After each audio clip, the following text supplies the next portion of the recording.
So let's look at some of these myths and let's debunk some of these lies about who controls what and who actually has the right to be there. Fair use disclaimer and copyright notice. This presentation may contain copyrighted material of which the use has not been specifically authorized by the copyright owner. This material is being used and made available for purposes such as criticism, comment, news reporting, teaching, scholarship, or research, and etc. This constitutes a fair use of any such copyrighted material as provided for in Section 107 of the U.S. Copyright Law. In accordance with Title 17, USC Section 107, the material in this presentation is distributed without profit to those interested in this information for research and educational purposes. How many times have you heard that Israel occupies the West Bank? Probably more times than you can count. But have you ever asked yourself whether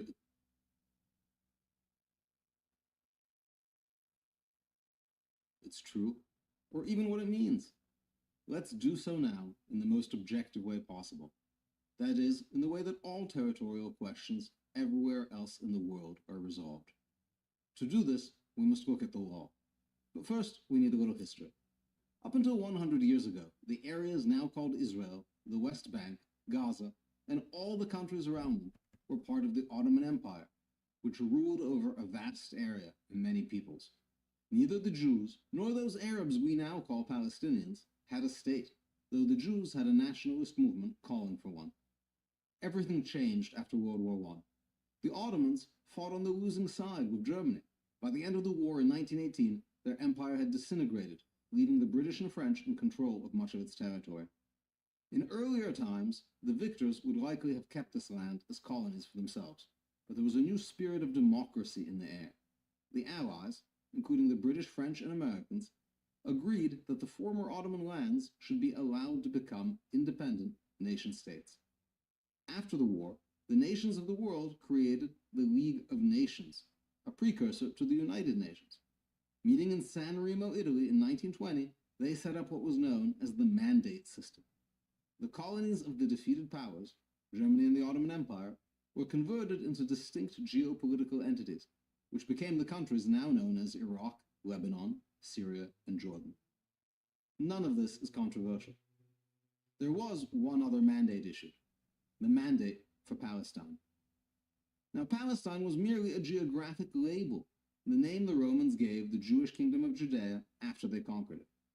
There was nothing exclusively Arab about it. The mandate provided that Palestine would become a national home for the Jewish people. There was a simple reason for this. The League recognized that Jews were the indigenous people of the area. All the mandatory territories in the Middle East transitioned to statehood in the 1930s and 40s, with Israel the last to do so, declaring independence in May 1948. Now we get to the legal stuff. What were the borders of the State of Israel when it declared independence? International law has a simple and universally applicable rule for determining borders of new countries. It's called the Uti Possidetis Juris principle. Lawyers love Latin phrases. The rule provides that when a new country is created, its borders match the borders of the previous geopolitical entity in that territory. For example, the borders of Ukraine, Latvia, and Azerbaijan are exactly what they were when they were parts of the Soviet Union. Other considerations, such as demographics, are not taken into account, because without a simple, easily applied rule, a new country's borders would never be settled, a recipe for permanent conflict. Applying this rule to Israel means that it had sovereign claims to all of Jerusalem, Judea and Samaria, and Gaza, because those were its borders according to the Mandate of Palestine. To be sure, the United Nations proposed a resolution in 1947 with different borders and a much smaller area for a Jewish state. But that resolution was a non-binding recommendation, nothing more. It did not have the force of law. We know what happened next. Upon declaring independence, Israel was immediately invaded by 5 Arab armies seeking to destroy it. Israel survived, but Jordan managed to seize parts of Jerusalem, as well as Judea and Samaria, which it dubbed the West Bank. All the Jews living in these areas were expelled, or to use the contemporary term, ethnically cleansed. Here, we need to introduce another key principle of international law. A war of aggression cannot be used to change another country's borders. Israel and Jordan signed an armistice agreement in 1949, an agreement to temporarily stop fighting. This truce had no legal effect on borders. When Israel liberated these territories in 1967 during the Six-Day War, it was retaking its own land. Now, let me pause right there for a moment, because what a lot of times people hear or are taught is that Israel took over all that land in 1948. But going back to as far as 1920, even 1917, and even to the late 1800s, there were already Jews or Israelites in the land. And there was already a plan underway to create a state for Jews, or an Israelite state. But a lot of times what you hear is people, again, parroting or pushing false information. Because in 1948, Israel didn't own the West Bank. You saw what he just showed. They actually were expelled. The remaining Jews that were there in Jerusalem and other areas were expelled. They didn't regain or take control of that area until the 1967 war. But let's continue. You can't occupy land that belongs to you. So where are we now? In 1994, the Palestinian Authority was established as part of the Oslo Accords. Israel didn't have to agree to this, but it did. While not being a sovereign state, the PA operates independently of Israel. The PA, not Israel, governs the lives of Palestinians living in the West Bank. Israel has offered the Palestinians a fully independent state on several occasions. Each time, the Palestinians have rejected the offer, something no other national independence movement in modern times has done. Whether or not it makes sense for Israel to renew such offers is an open question, but it's under no legal obligation to do so. I'm Eugene Kontorovich, professor of law at George Mason University, for Prager University. Now let's watch a second video, because I want to have more than one witness on this particular issue. And this gentleman, the next gentleman, he's made several videos over the years. He's been a professor and a diplomat for both the nation of Israel and its foreign ministry, as well as a professor, again, and a diplomat, even here for the United States. But he has several good videos. So we're going to go to this video now, where he's going to also talk about the West Bank. And then, out of a sense of, I guess you could call it fairness, I want to show a counter video to his from Palestinians, and then we're going to go in further into the history just to see who's right and who's wrong, because I'm going to also show a rebuttal video of his to that Palestinian video about the West Bank and the history of the Palestinian people.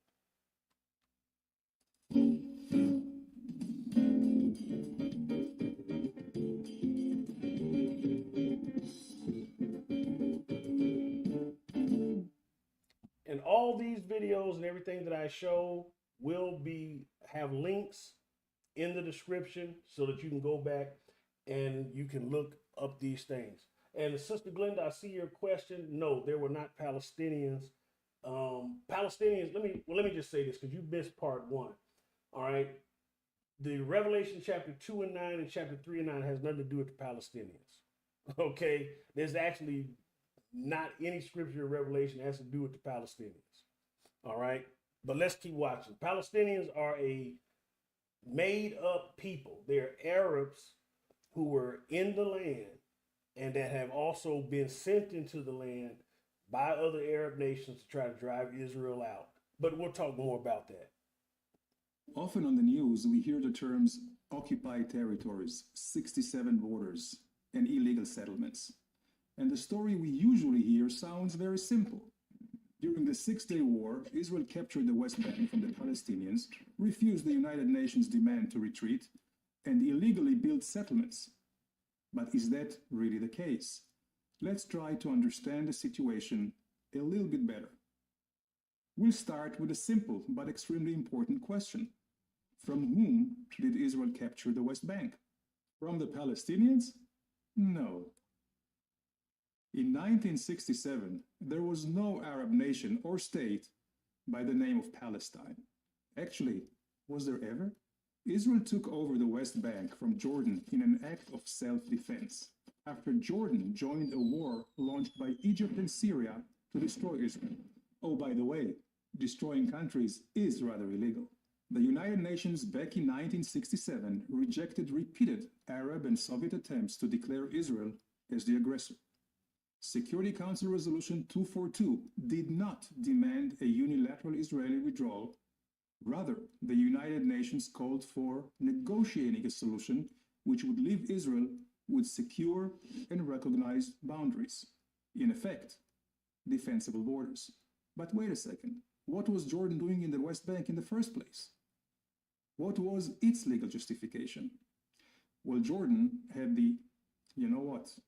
it had no legal justification. Jordan simply occupied it during its previous attempt to destroy the newly established state of Israel in 1948, changing the commonly accepted name Judea and Samaria to the West Bank.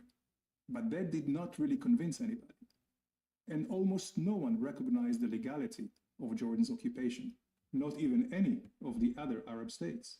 So, if Jordan had no legal claim to the land, and a Palestine did not exist, whose territory is it? Let's go a little further back in time. Don't worry, not to the days of the Bible, only about 100 years. Until 1917, the Ottoman Empire occupied the whole region. After losing in World War I, the Ottomans relinquished their 500-year control to the Allied forces, which decided to divide the old empire into countries.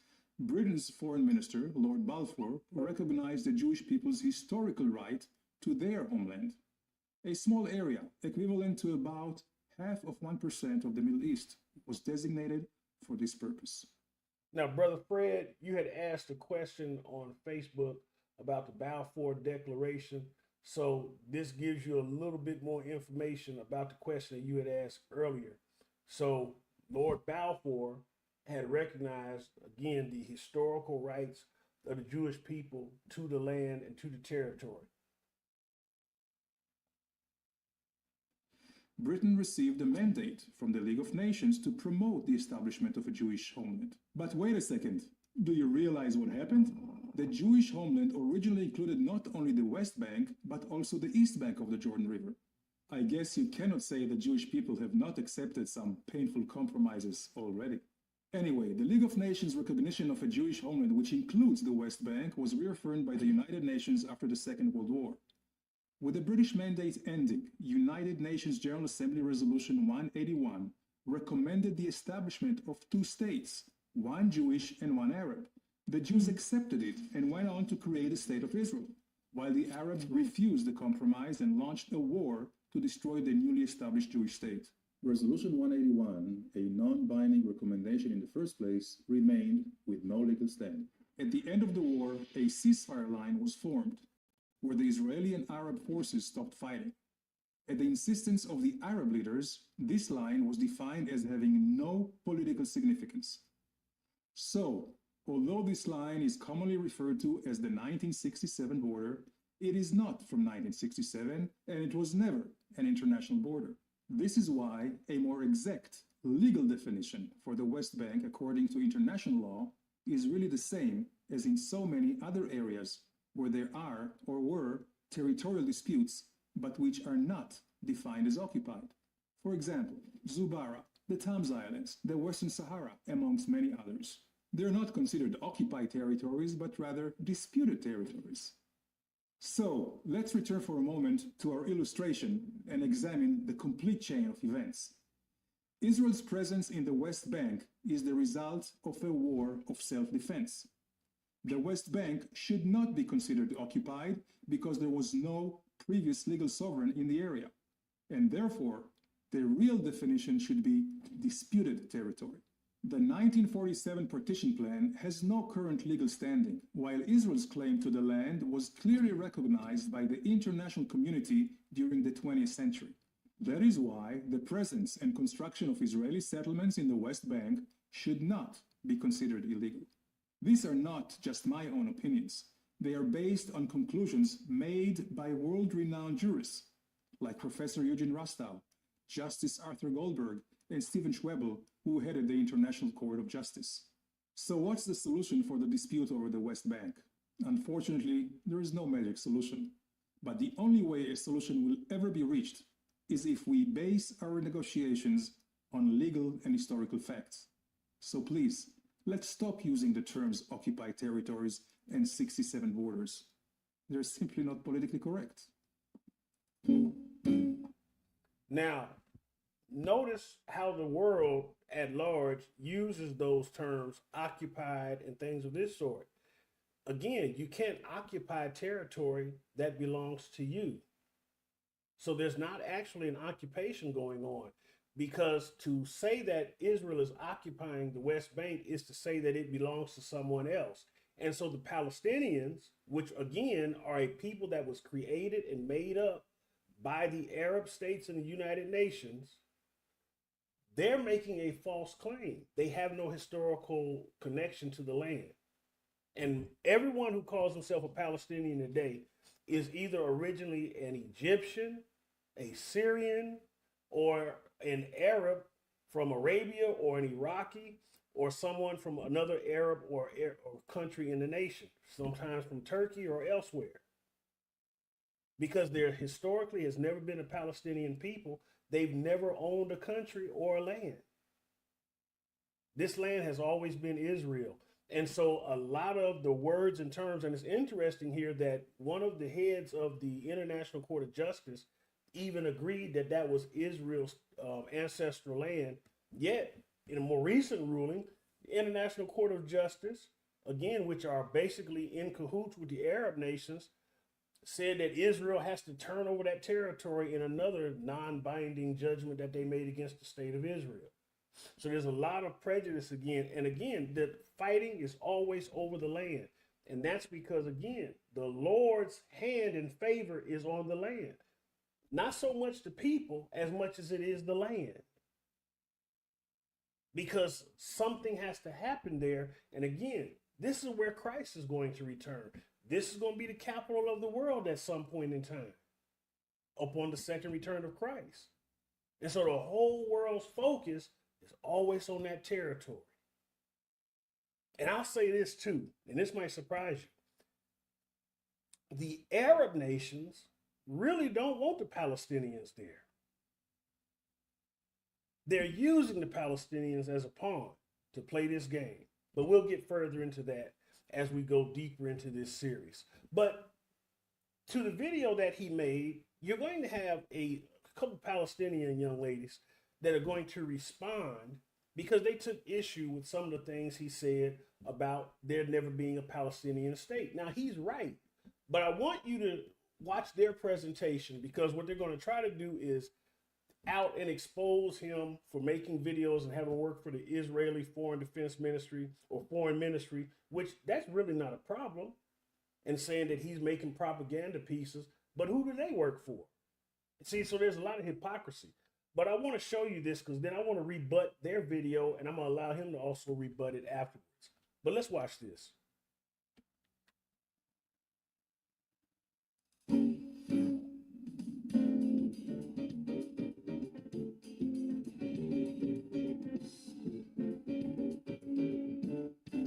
Now notice how they called it the real truth. So they're going to take his video and then overlay on top of it. So let's watch. Often on the news, we hear the terms occupied territories, 67 borders, and illegal settlements. And the story we usually hear sounds very simple. During the Six-Day War, Israel captured the West Bank from the Palestinians, refused the United Nations' demand to retreat, and illegally built settlements. But is that really the case? Yes. Let's try to understand the situation a little bit better. We'll start with a simple but extremely important question. From whom did Israel capture the West Bank? From the Palestinians? Yeah. No. In 1967, there was no Arab nation or state by the name of Palestine. Actually, was there ever? Whoa, whoa, whoa. Hold the phone. Did it ever? Really? Shut the front door. I don't know what you're smoking, Danny, but I'd like to try some. Are you actually trying to tell me that I, as a Palestinian, do not exist? What are we, in the Matrix? You simply want to deny my ancestors and I ever existed? Listen, denial ain't just a river in Egypt, all right? Or will you deny that the pyramids exist too? How can you keep a straight face? Well, maybe Danny is an alien from outer space. That would actually make a lot of sense. So let's enlighten him as to the real truth about the West Bank. Ready? Palestine was the name used to describe the area between the Mediterranean Sea and the Jordan River from as far back as 450 BC. In ancient Greece, Herodotus referred to the district of Syria called Palestine. And let's not forget Aristotle, who also used Palestine to refer to the same region. Officially, both the Roman and Byzantine empires referred to the area as Palestine. And that was BC. Before Christ, a man you may have heard of, born in Bethlehem, a city in Palestine. Wait a minute. Does that make Jesus a Palestinian? Now, let me stop here because I want to point out how she's wrong. Byzantine Empire didn't exist before Christ. The Byzantine Empire doesn't come into existence until 300 years after Christ. And that's when the Roman Empire will later on split between East and West, because Constantine is the one who brings in the Byzantine Empire and establishes Constantinople as the capital of the Roman Empire at that time, which is now known as modern-day Istanbul in Turkey. So again, her facts are wrong. Another thing I want you to look at is the fact that all the people that she pointed out that use the term Palestine, none of them live in the area. They're all Greeks. So she's using European philosophers and historians as her reference. And I'm going to show you exactly why that is. But let's keep going. Immediately after the 7th century, when Palestine became predominantly Arab, its Arabic name Philistine became known to the entire Arabic-speaking world, and even appears... Now, let me point out another thing. She brought up Arabic, where they said Palestine. Arabic language was not around during this time. The Arabic language does not come on the scene until about 600 years later. So again, false information. But let's keep watching. In writings in the late 10th century. In 1516, Palestine became a province of the Ottoman Empire. The name continued to be documented throughout the 18th and 19th centuries, including in a scientific report such as Britain's Palestine Exploration Fund. And when the British occupied Palestine in 1922, they called it... Oh, what was that name again? Oh yeah, the British Mandate of Palestine. Now, again, what is she pointing out? What Europeans called it. You can't show where anybody in ancient times that lived in the area called it that. But let's keep reading. Let's keep listening. If that's not enough, why don't we take a look at the birth certificate of the former Israeli Prime Minister Ariel Sharon, who holds a State of Palestine birth certificate as he was born where? In Palestine, biatch, prior to the creation of the State of Israel. So Danny, sorry to break it to you, but the old colonialist slogan used by Zionists of a land without a people for a people without a land only existed in the dreams of Zionists.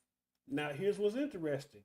She's saying that the term Israel is the term for colonialists, but it's actually Palestine that's the term of the colonialists. The Greeks colonized the area. The Romans colonized the area. Think about this. Nobody in the Bible used the term Palestine, ever. It's only used by Europeans who colonized the area, whether it was the Greeks, the Romans, or the British. So she's using the name given to it by colonizers. Palestine existed, and Palestinians, yes, a people, lived in it. That is, until Zionists expelled and forcibly displaced Palestinians and created Israel. So nice lie, Danny. I mean, try. Nice try. What else have you got? Israel took over the West Bank from Jordan in an act of self-defense after Jordan joined a war launched by Egypt and Syria to destroy Israel.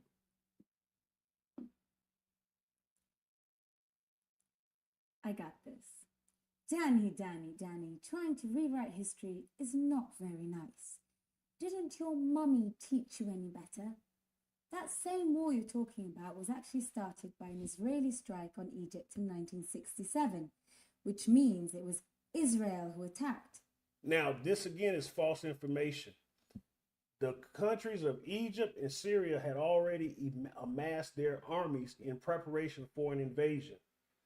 Israel, all they did was use strategy in doing a preemptive attack by attacking them before they were attacked.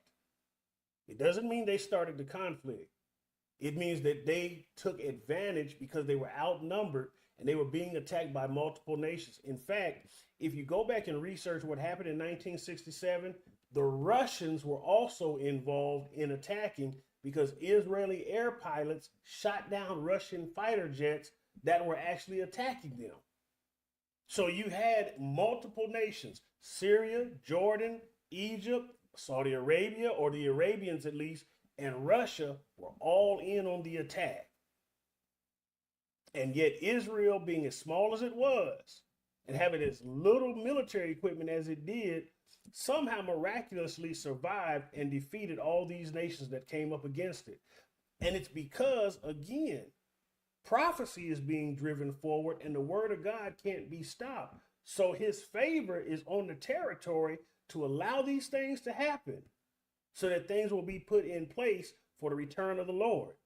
But the way that these people are telling it is all revisionist history to, again, paint the state of Israel as the aggressor when that's not the case. But let's keep listening. Don't you believe me? Why don't we quote Menachem Begin, Israel's prime minister at the time, who said, "In June 1967, we again had a choice. The Egyptian army concentrations in the Sinai approaches do not prove that Nasser was really about to attack us." Now, this guy would be like what we would call a sellout or a traitor. And every group of people has them. And you have a ton of those guys, or you have a ton of Jewish sellouts and traitors that advocate against the state that they came from. But let's keep reading. Let's keep listening, rather. We must be honest with ourselves. We decided to attack him. And to quote you, Danny, Oh, by the way, destroying countries is rather illegal. you want to know what my source was for the Menachem Begin quote? The Israeli Ministry of Foreign Affairs website. The ministry that pays your salary, Danny. The Israeli Ministry of Foreign Affairs also paid for your propaganda video. And by the way, there are plenty more facts like these. You know, I could go on and on and on. But before we go, we'd like to mention one last thing. We are Arabs of all religions. Your depictions of Arabs and Muslims as gun-toting fanatics firing shots into the air, hell-bent on destroying Israel, or stupidly sitting smoking water pipes are racist stereotypes. Now, I want you to also listen to the fact they just admitted they're Arabs. Now, are Palestinians are they a separate people, or are they another type of Arab? Because Arabs are a distinct group of people, but they're also a culture. So in that regard, she could be saying, okay, we're Arabs because we adopt the culture. All right, as we were talking about Ishmael being the father of the Arab nations. But there's never in history, again, a group of Arabs that were birthed through Ishmael or even were grafted into that were called Palestinians.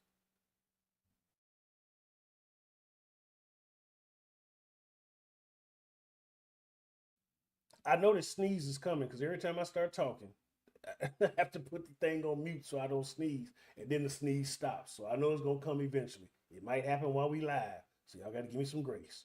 Let's continue. That serve only to vilify and dehumanize Arabs and Muslims.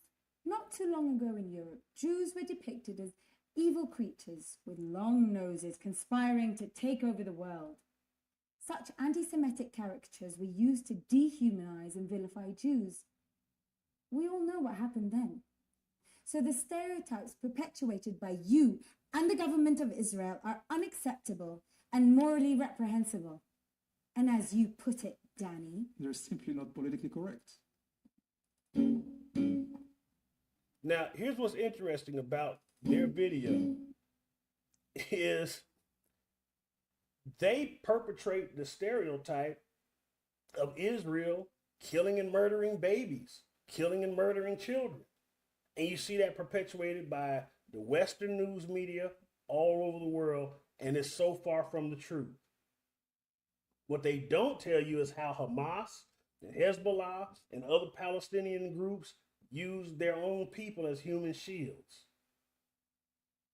How they do a lot of the atrocities that they're accusing Israel of. That's what they don't tell you. And so there's a lot of bias, but I'm going to allow him to respond in a quick rebuttal, and then we're going to get into some more information about the land, and we're going to uncover and break down even more so the history behind the land, the whole issue of Palestinian identity, even more than we did in part one. In a recent video, there was an attempt to refute the truth about the West Bank. As a citizen of the only country in the Middle East that practices freedom of speech, I was actually looking forward to a debate based on the facts. Since no relevant facts were stated in the video, as you can see in the detailed response right here, I'd like to touch on one important issue: Palestine. Let's be accurate about what it means. Palestine was the Greco-Roman name for a region along the Mediterranean Sea, which included Judea, Samaria, and areas which are today in Lebanon, Jordan, and Syria. But like Antarctica, the Amazons, or Sahara, naming a place doesn't create a nation of Antarcticans or Saharans. In the year 135 AC, the name of the region became the official name of one of the provinces of the Roman Empire, in a failed attempt to obliterate the connection between the Jewish people and Judea, the land they had inhabited since roughly the 13th century BC, almost 1500 years before. Only 500 years later, in the 7th century AC, migrant Arabs occupied areas of the region for the first time. But they never ever defined or created a state or country there. Think about it. Have you ever heard of a Palestinian ruler or of the Kingdom of Palestine? Can anyone honestly name one historical Palestinian figure from before the age of television? That's because, as a national entity, they never existed. Does that make Jesus a Palestinian? No, Jesus was not a Palestinian. He was a Judean Jew. And his Christian believers are having a pretty rough time practicing their religion in areas that were handed over to the Palestinian Authority. Just like in the entire Middle East, Christian numbers keep plummeting as a result of persecution. Any chance we'll see you produce a clip about that subject?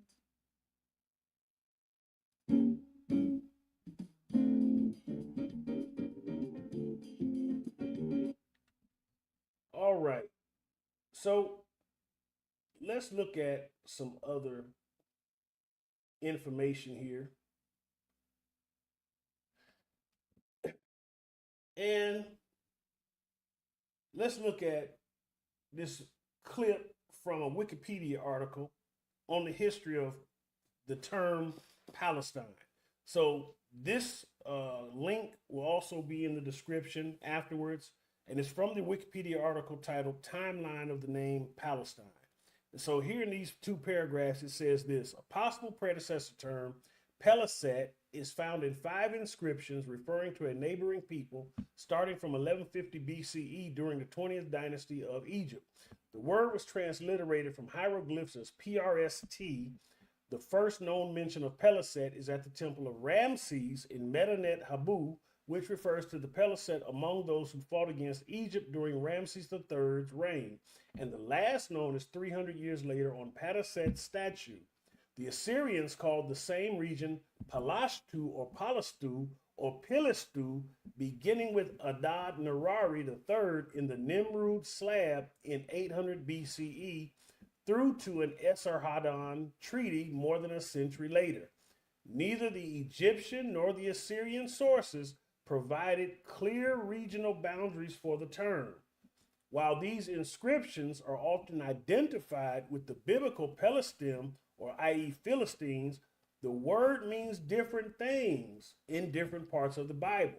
The 10 uses in the Torah have undefined boundaries and no meaningful description, and the usage in 2 later books describing coastal cities in conflict with the Israelites, where the Septuagint instead uses the term Alaphaloi, other nations, has been interpreted to mean non-Israelites of the Promised Land. The term Palestine first appeared in the 5th century BCE when the ancient Greek historian Herodotus wrote of a district of Syria called Palestine between Phoenicia and Egypt in the histories. Herodotus provides the first historical reference clearly denoting a wider region than biblical Philistia, as he applied the term to both the coastal and the inland regions such as the Judean mountains and the Jordan Rift Valley. Later Greek writers such as Aristotle, Polemon, and Pausanias also used the word, which was followed by the Roman writers such as Ovid, Tibullus, Pomponius, Mela, Pliny the Elder, Dio Chrysostom, Statius, Plutarch, as well as Roman Judean writers Philo of Alexandria and Josephus. There is no evidence of the name on any Hellenistic coin or inscription. And so the whole times that the Greek occupied the land, while they were in the land, they never recognized it as Palestine.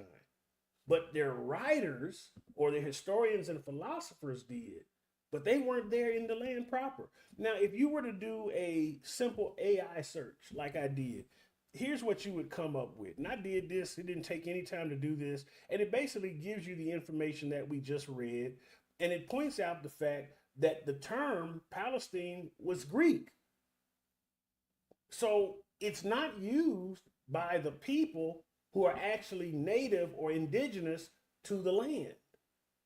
And it's not even any evidence that the Philistines ever called themselves Palestinians or anything similar to that, to what the Greeks would call them. In fact, we already saw in the article, that's not even what the Egyptians called them. They called them Pelistu, which is akin to what the Hebrews would have also called them. So when we look up the term in the Hebrew scriptures, well, here's how ancient Israel would have referred to the Philistines in Hebrew. The word for the Philistines were the Pelishti or Pelishtu, and look what it actually means. Immigrants. It means a foreigner who is not native to the land that inhabited the coastal regions known as Philistia. And so look at what it says in the definition. An inhabitant of Philistia, descendants of Mizraim, who immigrated from Captor, which is the island of Crete, to the western seacoast of Canaan. Philistia, Pelasheth, which is for the land of the sojourners. They were foreigners.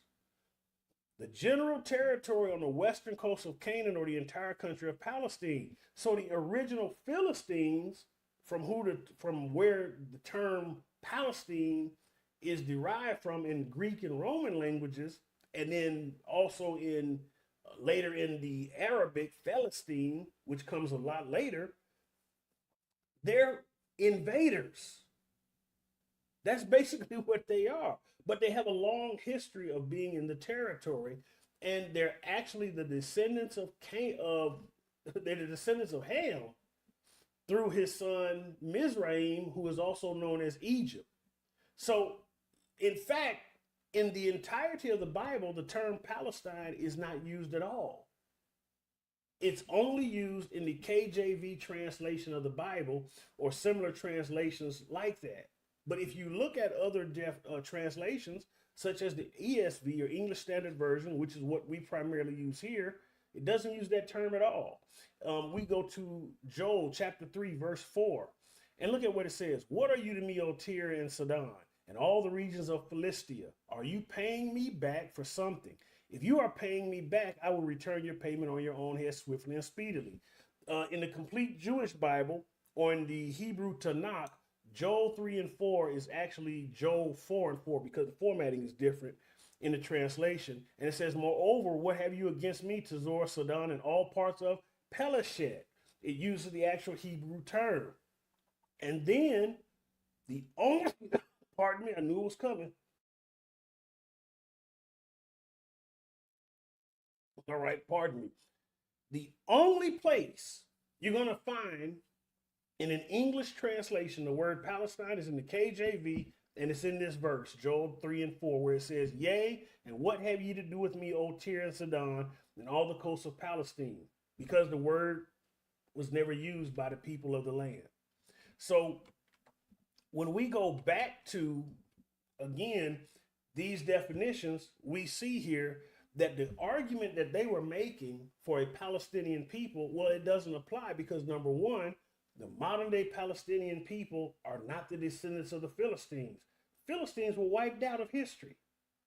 They were destroyed, and there are prophecies in the Bible that cover them being destroyed, first by the Assyrians and then completely wiped out by the Babylonians. So there are no Philistines. And as they even admitted in their own video in response to Minister Danny, they are Arabs that have taken on the Palestinian or Philistine identity. And let me tell you something. Again, names mean something, because when you begin to identify yourself as something, you also identify with that spirit. Just like the Arabs are the descendants of Ishmael, or even other people who were in the land, such as the other brothers of Isaac and Ishmael, who Abraham had by Keturah. They would be absorbed by Ishmael and begin to call themselves or begin to identify as Arabs and intermingle with Ishmael's descendants, take on that same spirit of Ishmael. He's a wild man, the Bible told us. And his hand's going to be against every man. And it's going to be even against his own brethren, or he's going to rule over them. And so that same Ishmaelite spirit is upon them, but also in them taking on that Philistine identity, they also put themselves in the direct crosshairs of prophecy concerning what happens to the Philistine people in those regions that were once occupied by them. We're going to take a look at that. But let's look at some other scriptures here that refer to the territory that was occupied by the Philistines, just so that we can see how long they've been there, or they had been there. And again, they were referred to as the Palishti, or the area was referred to as Peleshet. So when we go to Genesis chapter 10, verses 6 through 14, we see here where they came from. Look at what it says. The sons of Ham, Cush, Egypt, Put, and Canaan, or Canaan. The sons of Cush, Seba, Havilah, Sabta, Ramah, and Sabtika. The sons of Ramah, Sheba, and Dedan. Cush fathered Nimrod. He was the first on earth to be a mighty man. He was a mighty hunter before the Lord. He's the first Antichrist. Therefore it is said, like Nimrod, a mighty hunter before the Lord, the beginning of his kingdom was Babel, Erech, Akkad, and Calneh in the land of Shinar. From that land he went into Assyria and built Nineveh, Rehoboth, Calah, and Rezin between Nineveh and Calah. This is the great city. Now watch verse 13. Egypt fathered Ludim, Anamim, Lahabim, Naphtuhim, Pathrusim, Casluhim, from whom the Philistines came. The Philistines are the grandchildren of Egypt and Caphtorim. Now, what's interesting is on a map where they list these descendants and where they settled, I could not find Casluhim. And that means that he's probably more than likely his descendants, the Philistines, which are also known as the Sea Peoples, probably were nomadic peoples amongst their brethren that moved from one place to another until they decided to settle on the west coast of the Levant, which is where they were in Gaza and these other areas. And now it's crazy that these people today who call themselves Palestinians, which is basically Philistine, are also trying to claim Judea and Samaria, which the Philistines never controlled or dominated. Let's look at a map. Philistines invade Israel in 1177 BC. We have history that shows us that they first went to Egypt before coming to the Levant. But here's these arrows that show you how far out they spread in looking for a territory or somewhere where they could actually build or set up a colony. And this is why they're called the Sea Peoples. Why? Because they came from Crete, which was also known as Captor, which was an island that was dominated primarily between the descendants of Ham as well as Jephthah, because this island of Crete would eventually be dominated by the Greeks. And so the Philistines here, again, they're more of the nomads of the Mediterranean, and these were their travels. So when we go back to scripture in Amos, here's what the Lord said, because he tells you even where they came from. Genesis chapter 10, verses 14 tells us they're descendants of Mizraim or Egypt, which is a son of Ham. But then the Lord even says through the prophet Amos in Amos chapter 9, verse 7 through 8, that he brought them from that island. Are you not like the Cushites to me, O people of Israel, declares the Lord? Did I not bring up Israel from the land of Egypt, and the Philistines from Captor, and the Syrians from Ker? Behold, the eyes of the Lord God are upon the sinful kingdom, and I will destroy it from the surface of the ground, except that I will not utterly destroy the house of Jacob, declares the Lord. Now, why is this part important? Because it was destruction that was intended for the Philistines. That's why they're mentioned here. Both the Philistines and eventually the Syrians. Because why? They're a sinful nation. They're a sinful kingdom. And they were always rising up against Israel. Even today, the modern nation of Syria is just went through a civil war. But it's a harbor for terrorists, and they've constantly been at war and at odds with Israel. Israel and the United States are currently running operations in South Syria to try to protect Israel from being attacked further or from anything else happening now that the regime has had a change in Syria. But look what it tells you. They came from Captor. So it's letting you know this island right here in the middle of this map, this is where they came from. And they end up spreading out throughout the region until they finally settled over here in the Levant, here in the southwest part of Israel. All right. So this is what we see here. So the Bible gives us history that's actually verifiable. Genesis chapter 21, verse 29 through 34. We said Abraham meets a man by the name of Abimelech. And Abimelech is probably actually a title more than it is a name. But this is after now he's lied about Sarah being his sister. And then he's gone on and he's began to prosper. And Abimelech makes a covenant with him. And Abimelech said to Abraham, what is the meaning of these 7 ewe lambs that you have set apart? He said, these 7 ewe lambs you will take from my hand, that this may be a witness for me that I dug this well. Therefore, that place was called Beersheba, because they're both of them swore an oath. Because the Philistines, even back then, were giving Abraham trouble, and they're later on going to give Isaac trouble because they're so prosperous, and they're going to start stopping up a lot of the wells that were dug. It says, so they made a covenant at Beersheba. Then Abimelech and Phicol, the commander of his army, rose up and did what? Returned to the land of the Philistines. So they lived in a small region in the area that was the land of Israel. And that's the territory that Herodotus and Aristotle and others are actually referring to. Okay? And it says, Abraham planted a tamarisk tree in Beersheba and called there on the name of the Lord, the everlasting God. And Abraham sojourned many days in the land of the Philistines. Why? Because it hadn't yet become the nation or the land of Israel. It was still Canaan overall, and the Philistines had a territory in the land of Canaan that the Greeks and later on the Romans would call Palestine. But that's not what they called it, the people that were actually in the land. Again, Exodus chapter 13, verse 17. When Pharaoh let the people go, God did not lead them by the way of the land of the Philistines, although that was near. Because where Gaza is and the 5 cities of the Philistines are is right as you come out of the Sinai Peninsula. And the Philistines were a warring type of people. And that's why the Lord didn't want Israel to go that way, because they would see war immediately coming out of slavery. And it would probably, they'd probably run back into Egypt. So for God said, lest the people change their minds when they see war and return to Egypt. You go to Exodus 23 and verse 30 through 31.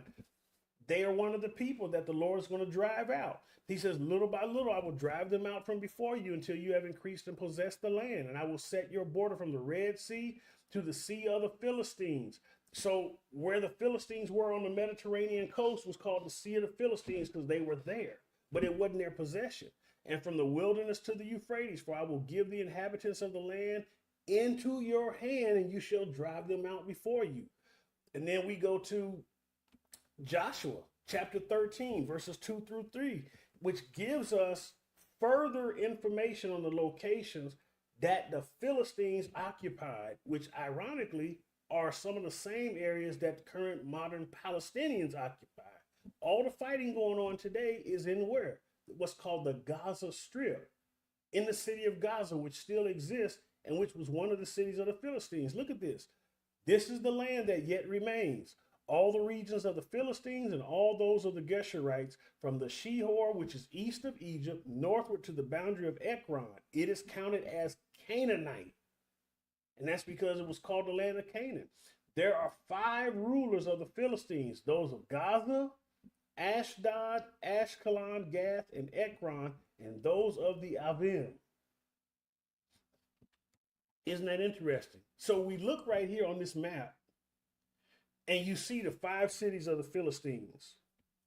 Ekron, where those helmets are, Ekron, Gath, Ashdod, Ashkelon, Gaza. This is all the territory that the Philistines ever occupied.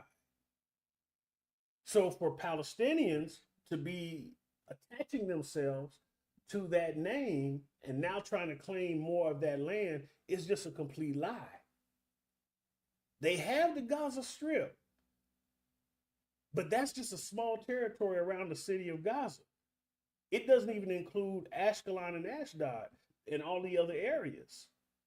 So here is all the land that the Philistines ever occupied in the Levant. And here is what Palestinians currently live in today, but are trying to also claim that that doesn't belong to them. Look at the West Bank. Bethlehem is there. Hebron is there. Jericho is there. Jerusalem is there. All these important places that are intimately connected to Israelite identity is what these people who are foreign to the land themselves are now trying to say is theirs. But yet they're not making that same claim about Ashkelon and Ashdod, which were also cities of the Philistines. And a lot of these places still exist today. So there is a concerted effort to try to do what? Delineate and demarcate and remove Israel from the land by trying to illegitimize their claim. But the Palestinians do not have a legitimate claim, neither legally, neither historically. This is all a conflagration and a false claim, but all of it is being used to drive prophecy further forward because this is part of the Middle East issue. And it gets more complicated when you throw in the whole issue of refugees. Look at how refugees are used as a weapon against Israel to further promote propaganda, again, because as I said before, it's more about the land than it is about the people. Now, don't get caught up in, oh, these people ain't the real people, they the synagogue of Satan, and all this other kind of crap. That's just more anti-Semitic talk and rhetoric that makes you sound just like the Palestinians. All right? Makes you sound just like